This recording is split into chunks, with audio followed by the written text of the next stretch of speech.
Hello, folks, and welcome.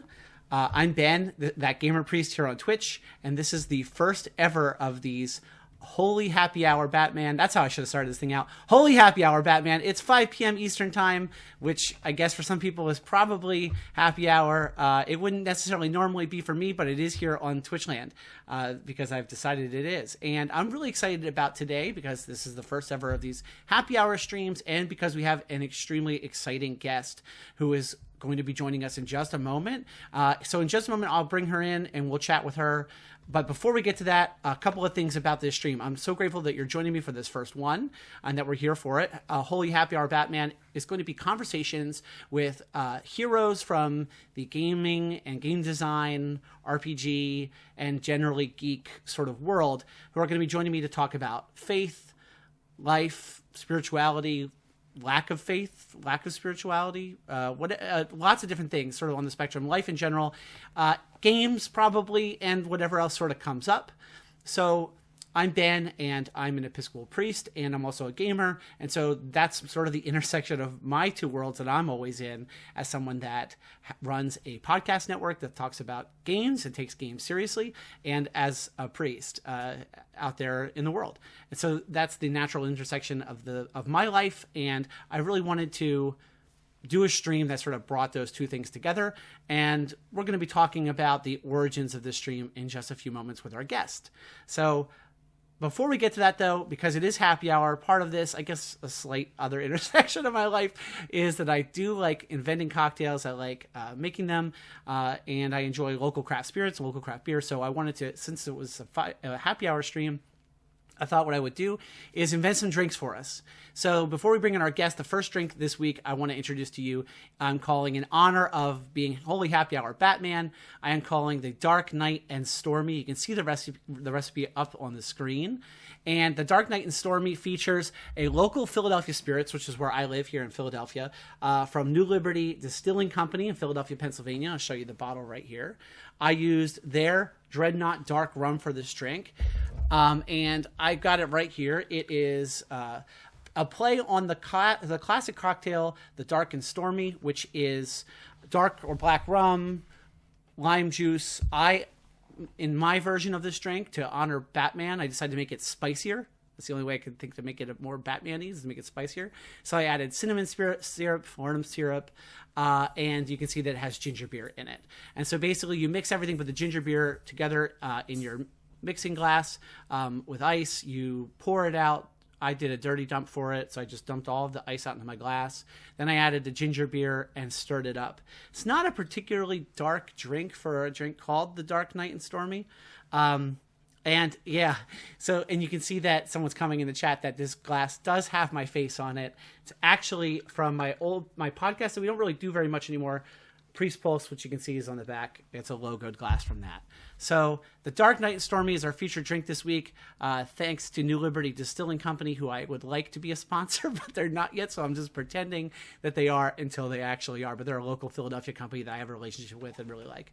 All right, so let's see. Let us talk about and bring on our guest here for this first ever stream. I am just incredibly grateful for our guest this week, who really was the origin in some ways for the idea of this stream. Our guest today is Alex Roberts, who is the award-winning designer of some incredible games, including one of my all-time favorite role-play games, Starcrossed. You guys see my copy, our official Pot of Love copy right here that we use to play Pot of Love. Starcrossed and other games I just have here with me for the Queen. And most recently, the newest game I got through the Kickstarter, and I'm extremely excited about, maybe we'll get a chance to talk about it, here is Precious Little Animal, which is a really exciting journaling game.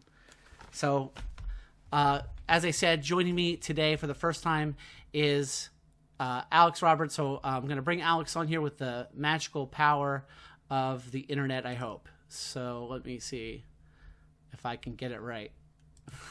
It shouldn't be that hard. Alex, welcome to Holy Happy Hour Batman. How are you? I'm good, thank you. Thanks for having me on. This is very fun. It's very exciting. Thank you for being the first guest. thank you for patiently waiting for me to drone on about my cocktail I invented for this. You're making me wish I had a fancier drink. I regret to inform you, I've brought lemon water to the show. It's only like 2 p.m. where I am, so I'm trying to keep it sensible. It's very refreshing, though, I have to say. I do not disparage the noble lemon water. You can't. It's really important. And as someone who travels a lot, because I have a child who lives 8 hours away from me, I end up staying in hotels a lot. And I, for whatever reason, always look forward to the giant vats of like lemon and lime water that are always inevitably in the lobby. But nice. It's a cocktail of sorts, I would say. I think you're right. A plain cocktail. So, yes, I want to talk just for a moment about the origin of this stream, because I don't know if you are aware really of this or not, but the origin of this stream goes way back to actually a conversation I had with you and my wife Mel for our podcast Pod of Love, which now I guess was several years ago because it was when Starcross was in Kickstarter. Yeah, wild to think about. I remember coming on your show, and it was so fun. We had such a good chat, and I feel like it was, I don't know if it was throughout, or it was just like at the very, very end where we're like, oh, we should talk about spirituality in games more. There's so much going on there. Yeah. 100%. And I didn't know when we had you on the show, because, you know, the game Starcross fit Pot of Love's vibe, but you didn't know I was a priest, and I didn't know you had this other, the stuff we're going to talk about today, like this other stuff in your life. And so we just sort of found out while talking. And then I was actively doing Priest Pulse at the time, and I was like, I got to get you on Priest Pulse. And it just never happened. And then I had this idea to do, my original conception for this was going to be, it's Sunday night, church is over for the day. I'm winding down with a drink by the fireplace, and I'm having a chat with somebody, but it would be a podcast.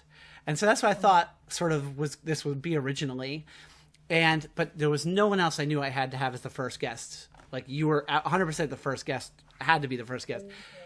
But then that didn't happen and now we're streaming, so here we are. So I decided to make it a stream, which I think will be better, I hope. I'm hoping it works out well. I don't stream very often, so I'm kind of like keeping an eye on the chat, and we'll just see how it goes. Yeah. So have you ever done any game streams? Are you like you're not a big Among Us streamer or something? Yes, I have a secret fifth life as a Fortnite. No, I haven't done a ton. I've done a little bit.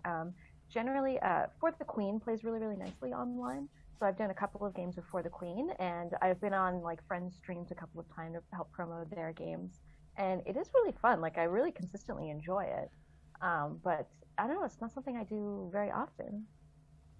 Yeah, it's fun. And we really, to be honest with you, have just... look, it just appeared in the chat. Someone named One Shot RPG. I don't know who that could possibly be. Random. Who's that mysterious stranger on the other side of the room? Yeah, I don't know who it could be.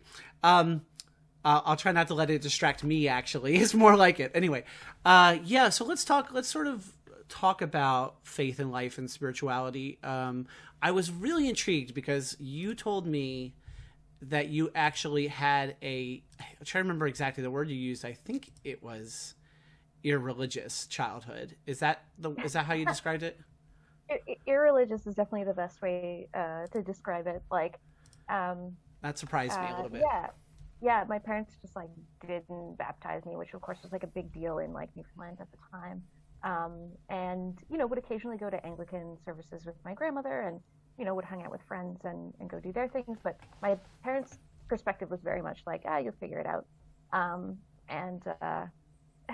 And I ended up doing a bachelor's degree in theology, which is like the most intense way of figuring it out that you could possibly do.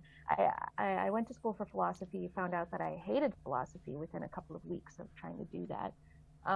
Turns out I actually don't hate philosophy. I just hate undergraduate philosophy courses and the way in which philosophy is taught. We could do a whole stream just on that. But incidentally, I was going to like a Catholic university, a place called St. Paul University in Ottawa, and I kind of like had to take one philosophy of religion course or something like that. So I was like, okay, I guess I don't really know anything about this. And I'd already kind of had my like angry atheist teen phase, and was kind of coming to the other side of that. And then, I kind of learned about spirituality and religious practice kind of late in life in certain ways, and just became totally obsessed with it. And yeah, that was just like 4 years of my life doing undergraduate, studying like all kinds of different faith traditions and theologies, and getting to do exegesis and learn. My BA is actually in pastoral theology. I was like in school with people who were going into the ministry in a couple of different denominations. So that was really, really, really cool and special for me, even though at the end of those 4 years, I came out also being like, oh, I don't like have a religion though. Like, and I never actually throughout that whole process.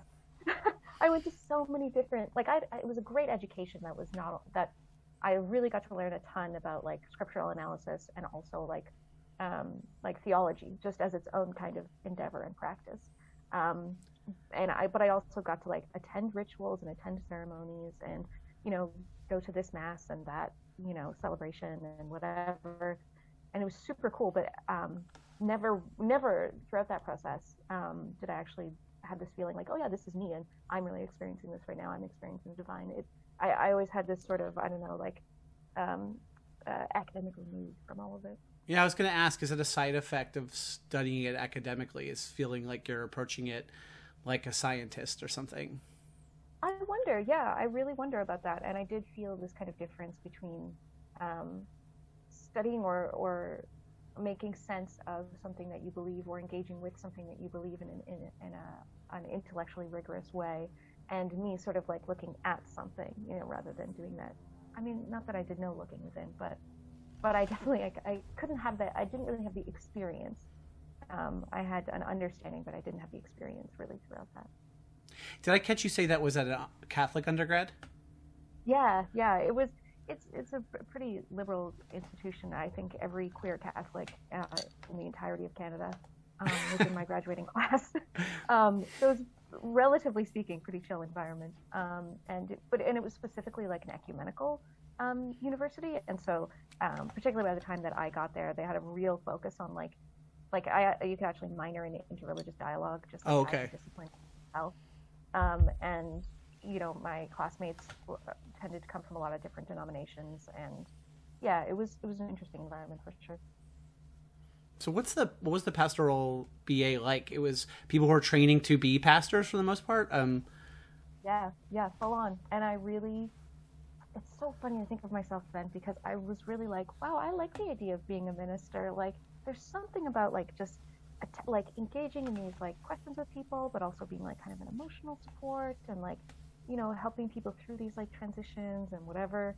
But again, like I didn't really belong to a church, and I wasn't part of a faith community at that time. And so anyway, it turned out I really just wanted to be a counselor, and now that's what I'm doing my master's degree in, which makes a lot of sense. Yeah. Yeah, but it was a cool degree because it was a combination of theology and then like human sciences type stuff. I mean, I took classes in active listening and mediation, facilitation, like, you know, applied psychology type things. And I had a minor in psychology as well. So it was kind of an interesting combination of both like theology as just this very cool philosophical kind of discipline in itself, and also in like being able to talk to people and being able to like manage people and understand people and connect and facilitate experiences. Like, I mean, you're a priest.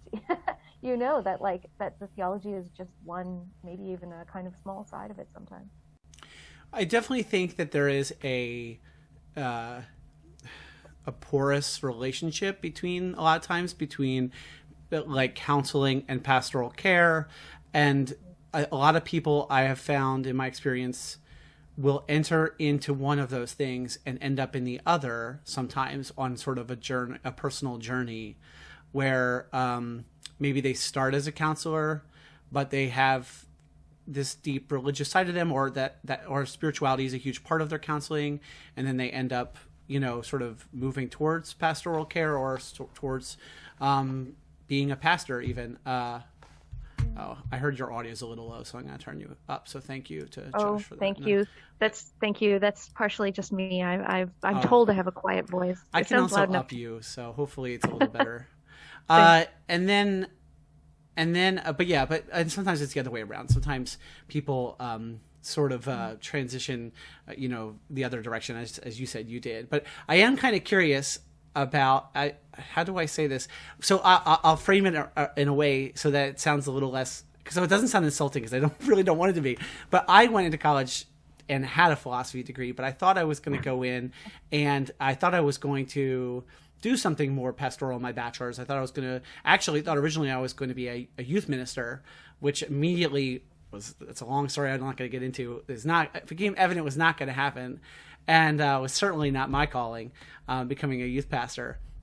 But eventually I ended up in a philosophy program. I'm just wondering but I will say, for me, I really didn't think, I'll say for me, enough about, as I should have, what am I going to do with this philosophy degree? And I am curious what you thought maybe you would end up doing with your degree.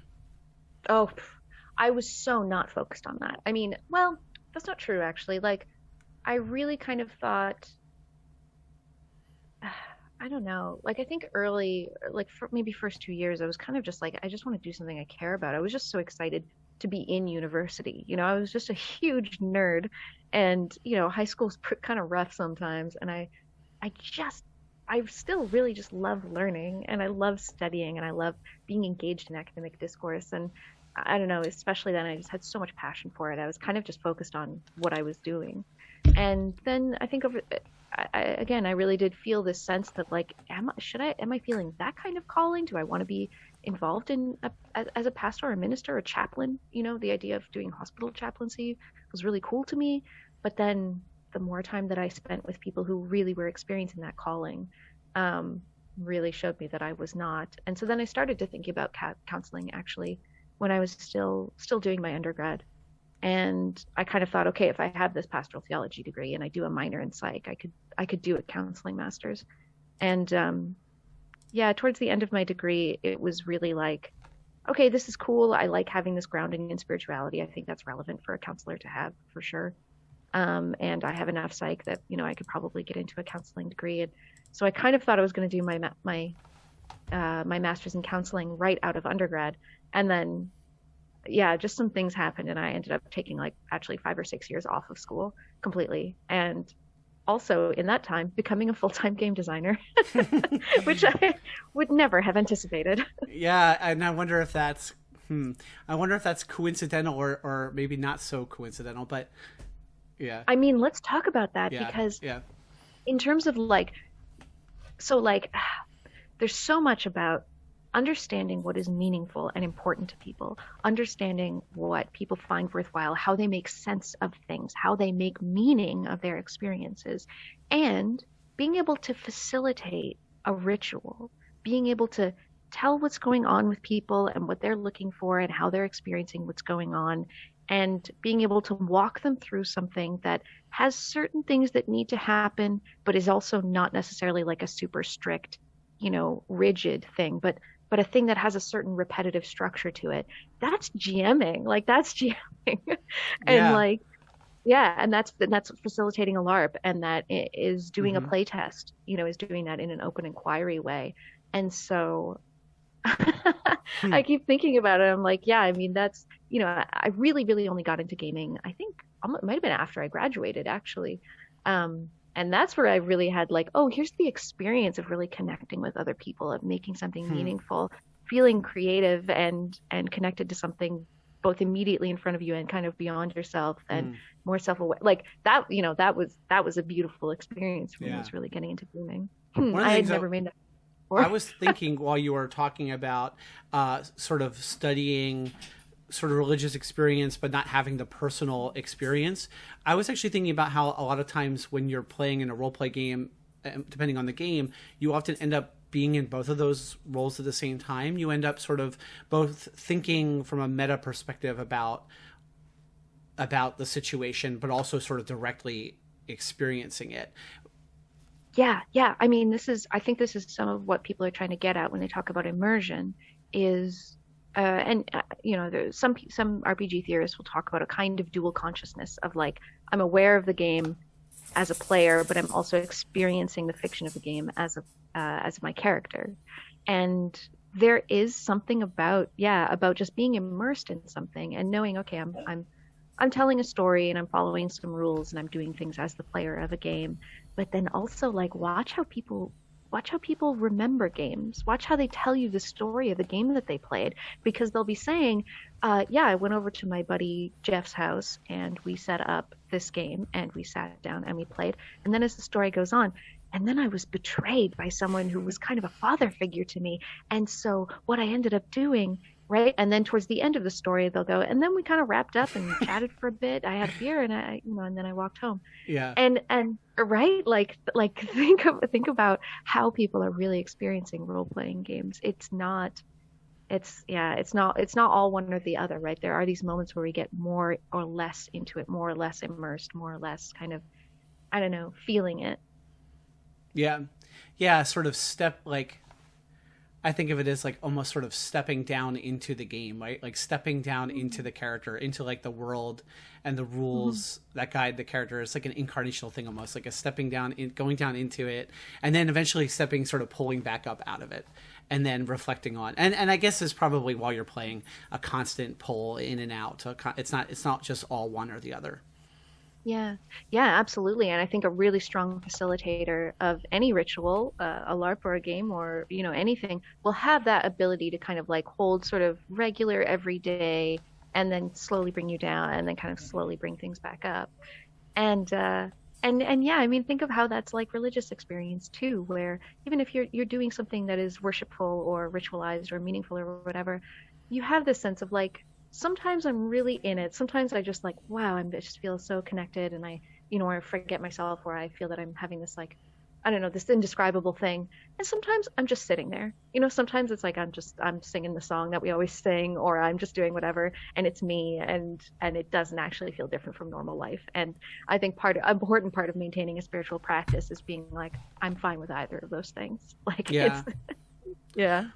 Well, we talk about how. Like I don't know if I've ever really thought about what you said about the ways in which it's like GMing, because we do talk about trying to create the environment where certain kinds of experiences are possible, and you don't want to get in the way of them, and you want to facilitate them, but you also cannot force them. You don't want to force them.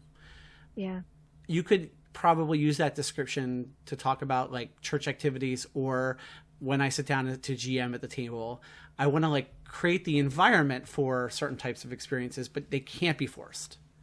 Yes, absolutely. And there's no guarantee, either for you as the person engaging or for you as the person facilitating, for how people are going to experience things or what's going to happen, or, how they're really going to feel about it. It's just like, let me create this environment.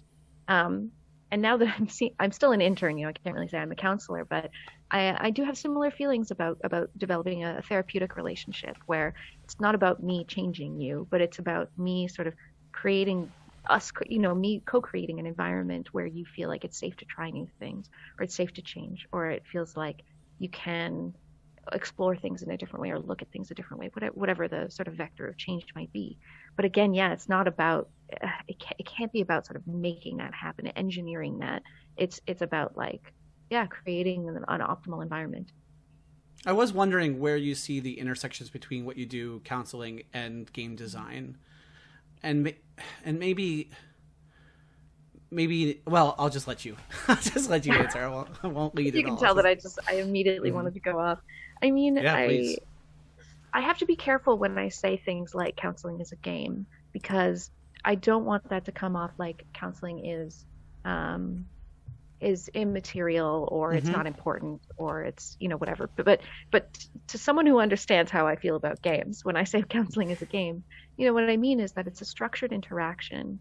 It's a conversation, right? It's a role-playing game in the sense that it is a conversation that takes place in particular ways and with particular rules. And if it sort of relies on this idea that if I follow this kind of unusual set of rules for how to interact with another person, then there's a chance that I might do something different. I might have a unique and worthwhile experience. And I think counseling is very different than gaming, because I have to be able to promise my clients certain things. I have to really not do things with my clients unless I have a really, really good reason to believe that it will go a certain way, that will help them in a certain way. And I have to really think about my responsibility with clients in a not that there's no responsibility to your players, but it's a different level, right? Like there's power dynamics, and there's there's a reason why people are there and everything. So I don't want to over conflate them, but they're both a gaming table and a counseling, a therapeutic relationship are both really designed to be places where you can do something different. Places for like a place where people can where it's okay to explore novel behaviors and in fact not just behaviors, but novel ways of thinking, novel ways of feeling, different perspectives on different things, and where it's okay for that to be contained within that experience. And so they have different ends, right? Like I have no interest in facilitating a therapeutic role-playing game, and I don't do that much role-playing with my clients. That's not particularly like my interest, but they have different ends, but they have a kind of actually similar starting situation. They have like similar kind of bases. Yeah. So I also happen to know about you that you ended up being Quaker at some point, and I wanted to touch on that because, just because we didn't get there in your personal story, but I'm just curious how your own personal spirituality then developed, and then how that sort of intersects all these other things we're talking about. So, how did you end up finding Quakerism? It sounded like maybe it happened after you were done studying. After. Yeah. Okay. Yeah. Long after. I had some super vague knowledge. One of my profs was a Quaker, but I didn't really know anything about it. And I kind of just went to a meeting for worship with a friend of mine, and in the unprogrammed tradition that I'm a part of, worship is just sitting and listening, and everyone listens. And if you suddenly you feel moved to share something, share a piece of vocal ministry, then you can do so. Anyone can share anything that comes to them as a result of their listening. But it's also completely okay to just sit there and listen for an hour-ish, and then we all kind of decide we're done. And sometimes the whole hour will go by and no one will share anything, and that's fine. And so when I did that, like I said, like I had been to so many different kinds of rituals in school and also after school too. Like I just kind of pursued other things, and I would do, a puja, or oh my gosh, I involved in some strange things that were very fun and good. But that was the first time that I'd actually felt like, oh, this thing that I have like known and talked about or understood in this kind of abstract philosophical way. Well, that's what it feels like to experience when you're both connected to yourself, to other people, but also to something beyond yourself, and you can sense the reality of like the connectedness between things, just for a moment, for a few seconds out of an hour. And it was just very, very beautiful and simple, and it was a very, very precious experience to me. And so after that, I started going kind of occasionally to the meeting in Ottawa where I was living at the time. And then when I moved out here to a city called Victoria, I don't know, I was like in a new place, and I started going a lot more often because it was just like I'm trying to meet people and hang out with people. And so actually the Fern Street meeting here has become very, very close to my heart and very dear to me. And I, sometimes I won't go for a month or two, and I just have other stuff going on, and like that's fine. But and then so other times I'll be going twice a week. It's very important to me. So yeah, it's now a really, really important part of my life. How has it been to do that kind of worship? How has it been jarring to do it during like a pandemic period? Has it been just drastically there's something so important about embodiment in that experience? I mean, I guess in all of our worship too. So it's really the same question for all of us, but it is a good question though. And that's funny because I've been wondering about how Eucharistic practices are continuing on during this time. I think about that a ton. Because I was surprised. I was legitimately, it's like this time last year when things were just starting to shut down, and we all kind of had to when we first had to suspend worship in person, I was like, yeah, I'm happy to help you guys set up like a Zoom thing, but I don't think it's going to work. Like I just didn't think it was going to happen. And it's not the same. It's really, really not the same. But I was shocked that it worked at all. And what actually ended up being quite beautiful about doing worship over Zoom, which if you can picture it, it's just like a Zoom call with like 20 people, and everyone is sitting there in silence, And nothing. Oh my God, I love it so much. I love the absurdity of worship.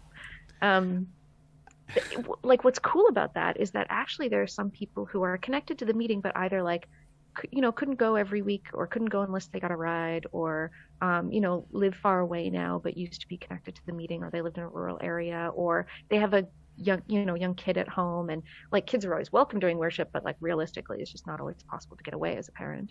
And so there are actually a lot of people who are finding worship more accessible this way. And I've really been thinking about like how do I continue this in some way? Because yeah, it does not feel the same. I miss worshiping in person so much. But also like it does work, which really blew me away. I was really surprised. Well, you said like I was going to say I've been on the Zoom calls where it's just silent, but the difference is that it's not really by design and it's awkward. But that's just because I've been in too many Zoom meetings in the last year. But I've been surprised at how worship has. Worship. I'll say it this way: worship has surprised me over the last year as well. And there have been morning prayer experiences that we've had that have just been really uplifting and really powerful. But you mentioned the Eucharistic thing. I mean, the answer is different for lots of different churches and traditions. But in my experience of the last year is we haven't really continued our Eucharistic practice. So we do what we call in my tradition morning prayer, which is just our service that doesn't have a Eucharistic, focus, doesn't have the table, and so we just haven't done it over the last year. So the few times we've gathered in person, we have, gathered at the table, we've shared the Eucharist, but even in those experiences, it's still different because we're still, not just practicing social distancing, but even receiving the Eucharist in a different way than we would have before, because we're not receiving from the common cup. Everyone's receiving the bread. I'm drinking from the cup. So even in that moment, I feel as though there's like this just strong difference. And we've got in the chat, we've got somebody whose name is One Shot RPG, who I don't know who that is, said that there's another connection to games there, which is that this is a really interesting point, but that in-person versus remote experience is very different. And it is. It really is. Yeah. And I would imagine designing that way. Yeah, go ahead. Well, I was just going to say, and what I think a lot of us have learned in gaming over the past year is that it is really, really different. That there is no replacing, or supplanting, or a successful imitation. But that it also has its advantages, right? Like some friends who live far away have come to worship with me, in a way that they could not have, before, and that's beautiful. And and it has been, I have tons of mobility issues, and I have a strong worship community, and we help each other out and help each other get to worship when we need to. But still, ultimately, for me to be able to just sit in this chair, the accessibility alone is wonderful. And so I think people are realizing the same thing with gaming, where they're really realizing that, man, it is not the same at all. It is a totally different thing, but it's also kind of awesome. I lately I've been gaming with some friends in the UK every Sunday, and it's so amazing that I can say that, that I'm gaming with these friends who are like time zones away. Yeah. It's pretty cool. Yeah. Yeah. So my church does a gaming group on Saturdays, and when we started gaming online, I was like, oh, bummer. This is going to be online for a while. We're not going to be in person, which is such a rich experience and a huge part of doing it. But then all of a sudden, all of these people were coming who can't come on Saturday in where we are in Pennsylvania in the Philly suburbs because they live far away, but they love us and are friends with us and would love to play with us. And suddenly they were playing. And so I've seen how we've learned what a benefit it could be. But I've also experienced, so in both things, I've experienced where for some people it's just too jarring. It's too different. It's too disruptive. They cannot, they can't role play on Zoom. They just can't bring themselves to do it, whatever. And also people for whom online church just seems like the most antithetical experience they could ever imagine. It's just like the opposite of what anything religious ought to be for them. And they just would never attend online church. So I've experienced that with both role play games and gaming in general, board games, whatever, and church, that, for some people it's just absolutely not. But it also opens all these doors potentially. Yeah, so it tells you a lot about, that accessibility is not just one, it's never just one thing, right? That different things are accessible to different people in different ways. And I, it's also been a year and a bit since I've seen a client in person. I've been Yeah. doing all my counseling over Zoom, or over the phone or that kind of thing. And what I found is that, yeah, I've also spoken to people who are like, I don't want to see a counselor over video. Like that doesn't, and I totally get that. And there are certain things you just can't do, and certain things that are a lot harder, depending on the way in which you're trained, and like your modality. Some things are definitely way more difficult or impossible. But I also know people who found it much easier to say, okay, I'm going to seek counseling, but I can just do it over the phone, or I can do it without having to, leave my house for 3 hours, or I can do it without having to drive really far away, or I can do it without, or there's something just nerve-wracking about going to see someone in person that isn't nerve-wracking about kind of having the screen between us. So that's been really interesting to me. And that also kind of it makes me think, okay, when I'm graduated, I'm doing my own practice, like how am I going to be available, or do I want to be available in both ways? Or Mm-hmm. can I have a combined practice in that way? Mm-hmm. And the other thing is too, I think this applies to all three, is that it doesn't completely remove, but it lessens the impact of geography on what kind of gaming, worshiping, or mental health care you are receiving or engaging with. Because again, like if I can counsel people over a call like this, then that means that people can seek out someone based on their expertise or their relationship or some specialization, rather than like, well, who can I drive to in 20 minutes, right? Like that creates a different thing.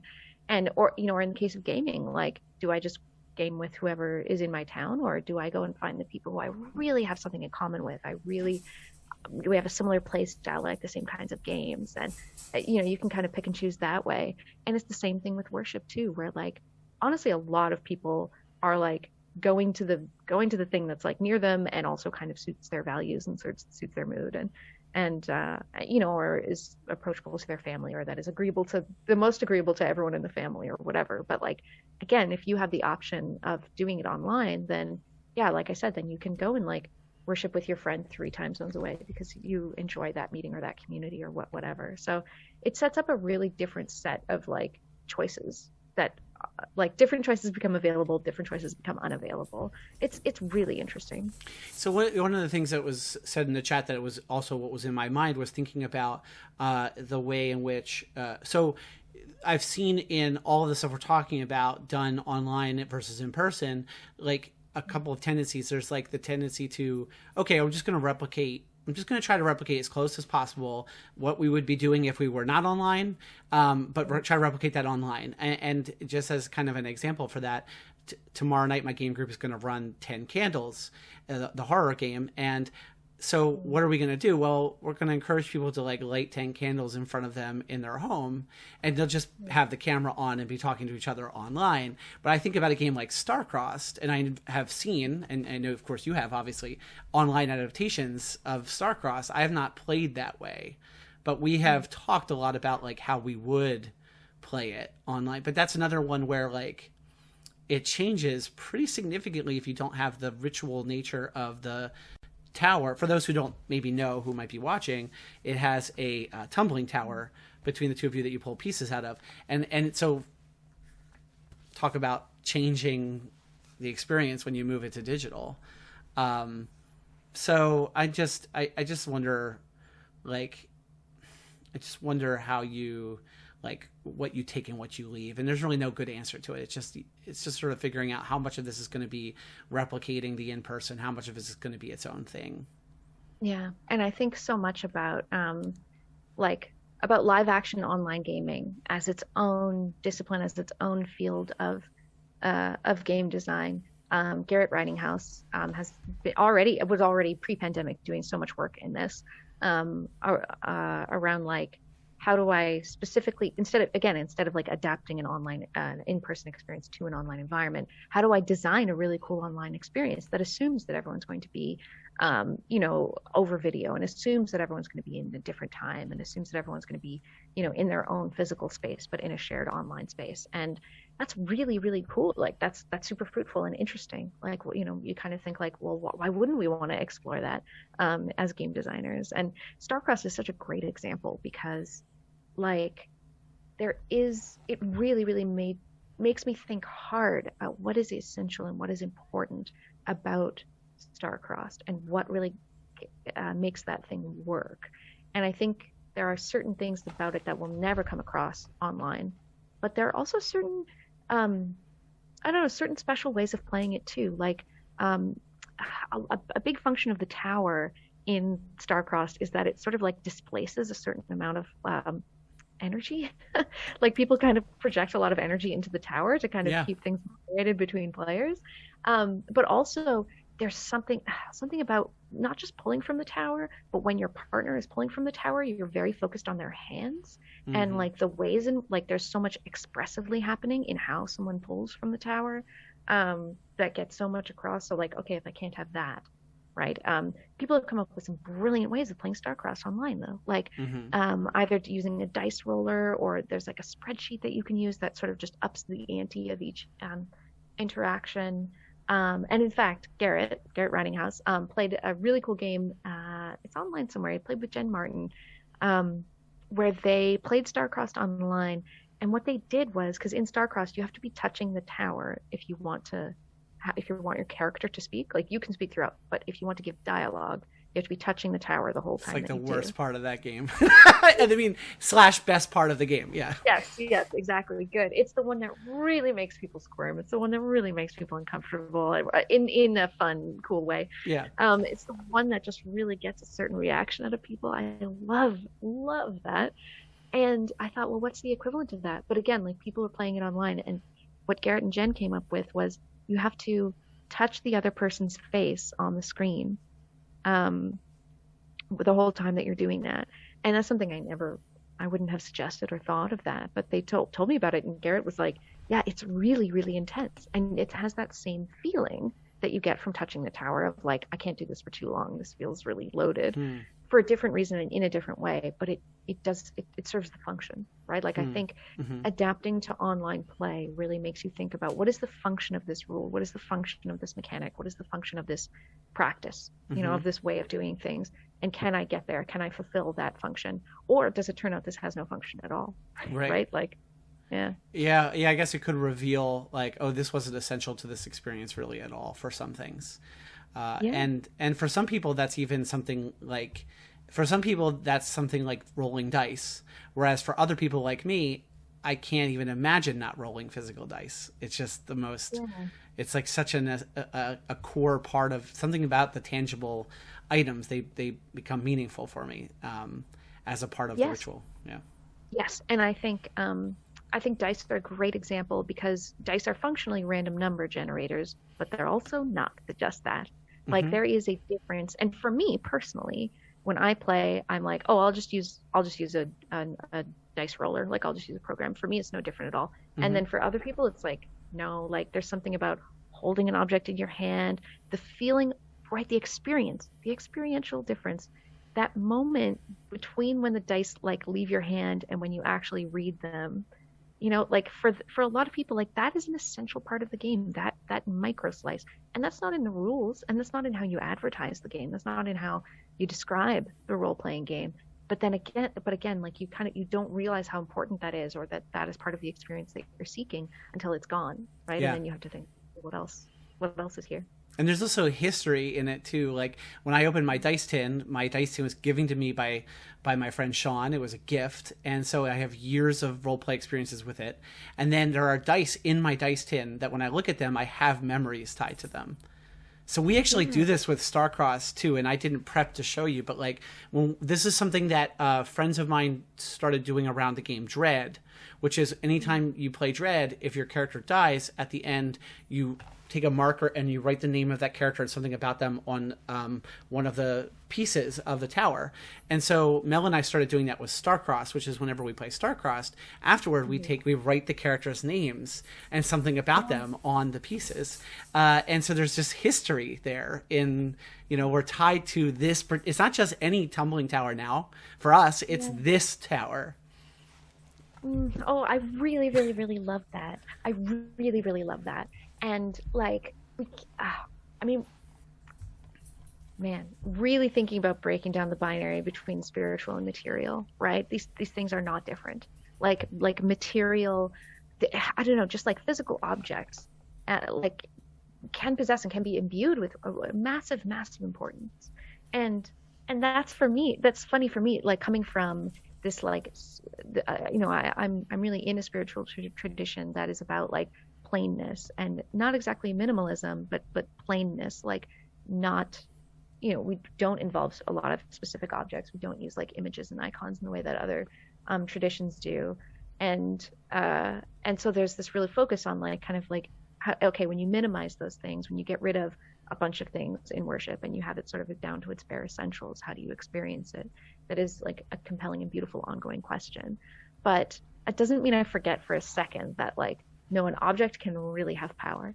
An object and the material conditions of a ritual can have extreme power. And that's one of the things that I think about, in fact, is that like, yes, worshiping over Zoom is kind of weird, but what's really weird is worshiping in the same chair that I sit in, how many hours of the week, where I'm doing this, where I'm seeing clients, where I'm, sitting and reading a book.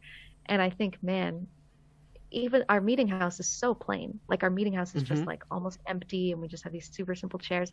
Yeah. Man, I miss that plain space. Oh, I bet. My room's a mess. I miss the plain. Well, it goes back to the beginning when we were talking about the facilitating of the experiences, and that plain space was designed intentionally to facilitate a certain kind of experience. And Exactly. I've been doing Zoom church and I'm leading it as the priest. My home, I can tell you, is not designed to facilitate me leading a worship experience. It has a barking dog, it has screaming children, it has lots and lots of other distractions, so many. So yeah, but it's something about that. So I want to sort of we are committing to a firm hour time for the stream today, so we're going to end by 6. So what I want to just say is that if folks have specific questions they want to throw into the stream chat, feel free. I'll try to grab them here in the next couple of minutes. And then the other thing I wanted to make sure we talked about, because it's my show and my questions, is you mentioned like that you don't really use role play in counseling, and sort of the relationship of those two things. However, the first thing I thought of when I looked at Precious Little Animals was like I'm moving the wrong direction. Can't really see it on the screen, folks, but is the relationship of this to what you do as a counselor. And I'm just sort of curious, where did this game come from? Where did what birthed this thing? Yeah, a few people have pointed this out. Two things that have surprised me about response to Precious Little Animal, which if anyone watching doesn't know, it's a daily journaling game. You play for about 10-20 minutes per day for 7 days, and on the first day you make up a cute little animal, and then each subsequent day you keep track of 3 good things that happened to you that day, and then you translate those 3 good things into the story of what happened to that animal. So it kind of has this little fictional parallel life with yours. And then at the end of 7 days, you kind of say goodbye to it. And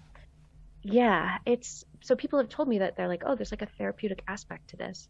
The other thing people have told me is that they're playing it with their kids, which that's what I'm going to be doing. Yeah. I never thought about this. I literally was never ever thought about like, oh yeah, this would be nice for families. Of course it is. So yeah, I opened it up and I started looking at the interior and the pictures and reading how to do it. And like on the page where you so we just had a life transition in my household, which is that my wife started a new job and my children left to say goodbye to their school. My middle daughter went back to an elementary school she used to go to, and my son is going to be with me during the day. And so he said goodbye to his whole sort of daily experience of going to school, seeing his teacher in person, pre-K and all that. And he's going to be home with me. And so we happen to, at the same time, get this via the Kickstarter rewards. And so my plan is like, oh, okay, this is great. We will, part of our transition will be doing this together, you know, and so drawing a precious little animal together, naming it, going through this journaling exercise together to sort of help him ease into this new way of being every day with me. And so that was my natural instinct, was doing it with my son, who is 4.5. So much. I love that so much. And every time I hear from people, every time I hear from anyone playing it, I'm just like, oh my God, like that feeling has not gone away. It doesn't matter how many people play my games. I'm just like, oh, that's so beautiful. But people telling me that they're playing it with their kids, like, that's amazing. Being a kid is hard. And like having kids is hard. Being a parent is so hard. And I just think about all the ways in which that has been exacerbated, you know, over the pandemic. And just to think that people are just having this, like, just this nice connection and these nice moments and like moments of reflection and connect. And yeah, I just think that's the most beautiful thing in the world. So I'm really glad people are doing that. I wish I thought of it. You were also surprised that people were finding it to be therapeutic? Yeah, that people describe it that way, because I wouldn't necessarily describe it that way. Like, okay, for me, therapy is, it can be a group modality in which you're focused on a group, but generally speaking, you have an individual, right? And there's practices and things that you engage in with that individual that are really focused on promoting flexibility and that are focused on promoting novelty and new things, right? About and that really it's always oriented around the client and what their goals are, what their values are, and what's important to them.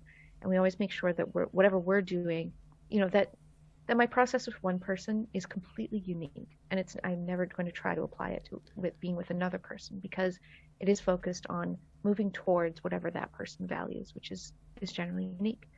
And so there's nothing that I could do and print 100 copies of and send out to 1 million people or 100 people that is therapeutic in my mind, as how I think about it. Sure. But I do think it's very interesting that, yeah, I do want people's lives to be better, and I do want people to enjoy themselves a little bit more. But man, when I make a game, it's for me, and it's to find out what happens. That's the other thing too. You know, as I mentioned, like, the place where RPGs and therapy really importantly, essentially diverge is that I do have certain outcomes, you know, in a general sense. I have outcomes that I feel it's very important to meet in therapy. And even though those outcomes are determined cooperatively and individually, as where, like, with games, I want to find out what happens. And as a designer, I want to find out what happens. I don't go into a design thinking, this is the end experience that I want. It has to look like this. How do I build a bridge to get there? Instead, I'm like, what would happen if we got into this machine and rode it around? like, you know, I have ideas about where I want to go, and especially, and there's this, it's definitely like a back and forth thing where once I start to get an experience I'm excited about, then I kind of engineer towards that experience. Okay. But like initially I'm just like, what would happen? What would happen if we did this? That's really interesting, because I'm kind of surprised almost that I would have thought maybe that you would have had an idea of a kind of experience and then you want to engineer towards it, rather than just being like, what would happen if we did this? And then maybe picking up on that experience and crafting towards it. Yeah. Play testing, definitely. At some point during play testing, I start to get a sense of the experience that I want, and then start changing things to orient towards that. But even then, the experience that I want, like my outcome, is informed by my play testers, right? When people sit down and they start to play a certain way, often what it turns out my game is supposed to do surprises me. Like, I never expected people to play Precious Little Animal with their kids. Also never expected people to write fan fiction using Star-Crossed. It sounds bonkers, but it never occurred to me. And then when I had a set of playtesters do it, I was like, oh, well, I should specifically put stuff in here to help this happen, because this is really cool, and they had a great time. So it's not like it's not all one or the other, but it's with game design, it can be so much more like whatever happens happens within certain boundaries. Like, and I have thoughts about safety in game design, and there's a reason why my games come with safety mechanics, but like generally speaking, I want to not know what's going to happen. That's the only way it stays fun for me as a designer, is if my players can surprise me and my players can inform where the game might go. So that's its own thing. But I will say that Precious Little Animal comes out of my own practice. Like for me, I think it's over 2 years now that certainly over 2 years that I've just at the end of the day been writing down 3 good things that happened that day. And I'm told that this is a gratitude practice. I think if it was explained to me as a gratitude practice, I would have been like, that's corny. No. And I would have rejected it. Instead, I was just like, whatever, I'm just going to do it for no reason. But also like it enriched my life in certain ways. And then at the same time, I also just love cute little animals, and I always want to make games about them. And I've kind of tried and failed a number of times to make a game that is really about like sort of Animal Crossing, Frog and Toad, Sanrio characters-esque cute little animals. So this was kind of an opportunity for them to hang out. And I definitely do think a lot about how people treat themselves. Like I think about relationship to self.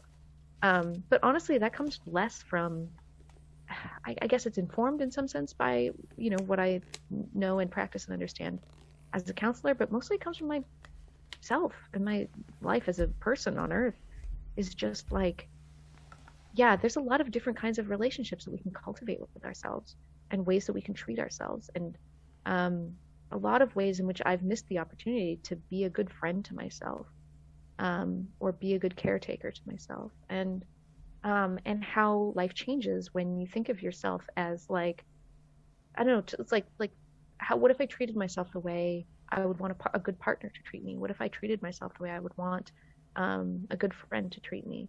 And so Precious Little Animal is kind of this extreme version where like, what if I treated me like a sweet, precious little animal? Like, what if I was something so lovable and so adorable? How would I treat myself then? Like, and how would it be different than how I treat myself now? And so it's kind of an experiment in that happens to take the form of a journaling exercise. I was going to say, it actually, what's really interesting to me about that is it sounds like it's legitimately a open-ended question. What would happen if I treated myself like this? Yes. And so for me to say, I'm not going to argue with the people who have found it to be a therapeutic thing in their lives. But for me, I have to be able to guarantee certain things if I claim that something is therapeutic. And for me, I can't guarantee, because I'm genuinely curious. I can reasonably say I don't think anything too terrible will happen, but I'm genuinely curious. What will happen in your life? What will happen in you when you treat yourself like a precious little animal? Like, I want to know. I'm optimistic, but I don't know exactly what will happen. And I'm okay with that because it's a game. It's interesting. I'm kind of thinking, it just made me think about how there's like almost a danger in the sense of, and you mentioned safety tools, but almost the unsafe nature of whenever you explore something where you don't know what the outcome is going to be. And the fact that there's always going to be, but we were talking about religious experience, especially sort of at the beginning of this, and creating those spaces. That ought to be when we create, so this is in my view of it, in my sort of theology of this, whenever we create, or open the door to having authentic divine experiences, authentic experiences of God, there's going to be a danger to that, because because of the wildness or the sort of the otherness of what it is that we're saying we're experiencing. So again, in my tradition, it would be, if I believe that God is really this God out there and is also a person, like that's not going to be safe. Like it's not going to be safe to experience the God of creation. It's not going to be, there should be the kind of fear that goes with awe and wonder involved in that. And I think in my view, when I create, I hope that I facilitate experiences, not create because that's not really the right word, but help facilitate experiences where people can experience the numinous or the awe, the wonder and fear and majesty of God in whatever way they do experience it. But there's something about that. I don't have a better word than danger. but it's not complete safety. And Right. and again, talking about the divergences between these things, the kinds of safety that I need to put in place as a facilitator of a game are specific, right? Specific to the risks of that game and specific to the level of responsibility that I have to players and whatever. And that's totally different than the level of responsibility and the kinds of risks that I have towards my clients as a counselor. And I take both of those things as separate and individual and serious. And you're right. I think when you're facilitating or engaging with, and of course, like, again, for me as a Quaker, like, we don't have one person who's more responsible, Right. but there's a reason why community is like a core Quaker testimony, because don't go and do that alone. Don't try to go experience the sort of rawness and realness of the divine alone. I mean, like, do if you want to, but like, one of the things about doing it in community is that you can kind of hold each other through that what can be a very destabilizing process, in which, people talk about experiences of the divine, and it's not always pleasant. Sometimes it's very challenging. Sometimes it's very painful, it has all kinds of sort of intensities to it that you don't necessarily expect. So yeah, I think like that there is this element of like exploring the unknown, trying something new, exploring something in some cases maybe unknowable, and recognize it's because you recognize that it is not 100% safe and cannot be made 100% safe, that you do start to that's the starting point from which you start to develop an ethic of how to do this, right? Like, okay, knowing that counseling is not 100% safe and secure, that's why I have this list of responsibilities and things I do and things I don't do, and and things I put up front, basic stuff like confidentiality, all kinds of stuff, right? And then in a spiritual community, you're like, yeah, we need to be kind of committed to taking care of each other. We need to be committed to taking on certain responsibilities in certain ways, et cetera, et cetera. And I think in gaming, because it's so new, we're really just in the last couple of years just starting to figure out what is and isn't the responsibility of a player, of a facilitator, or a GM, or a designer, right? We're really just beginning to understand what are the actual risks, what are the acceptable risks, what's an unacceptable risk, how do we speak plainly about risk and safety, how do we mitigate that, whose responsibility is that? Like, these are big questions I don't think we'll ever completely answer, but I really, really hope that everyone acknowledges that, like, we've barely started even asking these questions. We've barely even started answering them. We're just figuring it out. Yeah. Alex, thank you for taking the time to come on the first of these happy hour streams. And what I've learned is talking about play to find out, or seeing what will happen. I found out that there is a lot more we could talk about all of this. For real, I know I started out like, I gotta go in an hour. I do have an appointment, but I'm thinking, oh my God, we could sit here and talk for 2 or 3 hours easily. Well, easily. I would love for you to come back on another week, and we'll do this again. Absolutely. This so was wonderful. really fun. Thank you so much for hosting this. This is a conversation I'm really, really enjoyed. And yeah, as you say, we could really go on. Well, yeah. So hopefully, folks enjoyed, joining us. I really appreciate everyone who did join us for it. And I hope that you also found it to be a fun and enriching conversation. And we're going to be doing more of them. So next week I'll be back here again. Join me at 5 p.m. Eastern time. Zach Garth, who is a game designer of microgames like Tiny Gods, who is the co-host of the podcast Heart Points, is going to be a guest on the show next week. And also potentially there could be a surprise guest, I think, but I'm not going to say because I don't want to misspeak. So I think there's also going to be a surprise guest. So that'll be next week. So join me back here, folks, at 5 p.m. And once again, Alex, thank you so much for coming on. Oh my gosh, thank you. Thank you for having me. And if anyone watching wants to continue this conversation, like, just, I don't know, at me. I was going to say, do you want to plug anything, or just say how folks might reach out to you? Oh, yeah, sure. If people want to keep in touch, you can go to helloalexroberts.com, and that's where all of my info and projects and contacts and stuff are. And yeah, you can tweet at me about this stuff at Muscular Pikachu, although I've never had a serious conversation on Twitter in my life, so we'll see where it goes. Exactly. All right. Well, thank you, everyone. And again, next week, 5 p.m. I hope to see you here then.